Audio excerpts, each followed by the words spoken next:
Due to the impact of the first video, I was forced to make another one.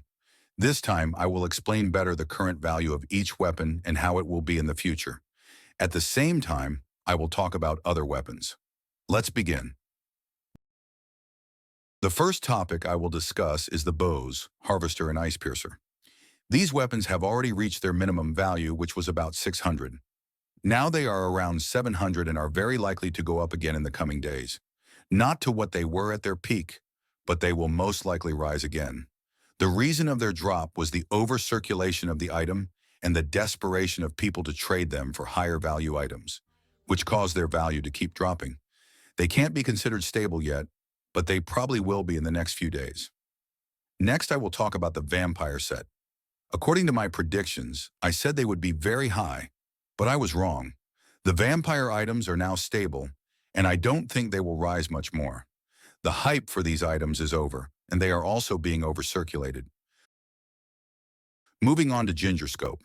This weapon was overhyped because, as I mentioned earlier, people were desperate to upgrade their bows, and one of the most sought-after weapons was Ginger Scope, which caused its price to inflate. It is currently stable, but its hype has dropped, and it is most likely going to decrease in value soon. If you have one, I recommend you trade it. Next, we have the Traveler set. These are rising, and there's no limit to how much they can go up.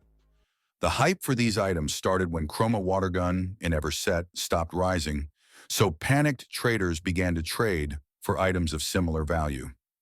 The item with the closest value to these was the Traveler's Gun, which caused a lot of overpays for it. The same thing happened with the Traveler's Axe as with Ginger Scope. Panicked traders were upgrading their bows to higher value items, and one of those was the Traveler's Axe. However, unlike Ginger Scope, its hype didn't drop. All of this, combined with the rise of the Traveler's Gun, is also driving the rise of the Traveler's Axe. I also want to slightly mention that the Soul set is going to drop. It has reached a point where people are trying to get rid of it, as it generated a lot of hype at the time, and it's being over-circulated.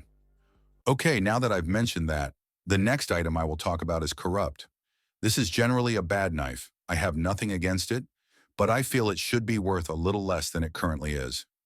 This item had a small hype that made its value rise to around 150, but that hype is now ending. That's the main reason, and the other reason is the difference in value between the bows in this item. Corrupt cannot be worth 300 more than a bow, so its value will continue to drop. Something similar is happening with Water Gun as well. Lastly, I will talk about the Sacra set. This is rising because the Vampire set is losing value, but it has a value similar to the Sacra set. This caused a rise in the Sacra set, but I don't think it will go up much more. I also want to add that the values of many weapons are determined by the cross traders. Depending on their value in the black market, they affect the value in the game. This was reflected in many weapons, which is why the value of the Chroma Water Gun went up and down suddenly. Other items were not mentioned because they were covered in the previous video, and there is nothing more to add, so I decided not to include them. That's all for now. In the next video, the candy giveaway will be finished. Thanks for watching.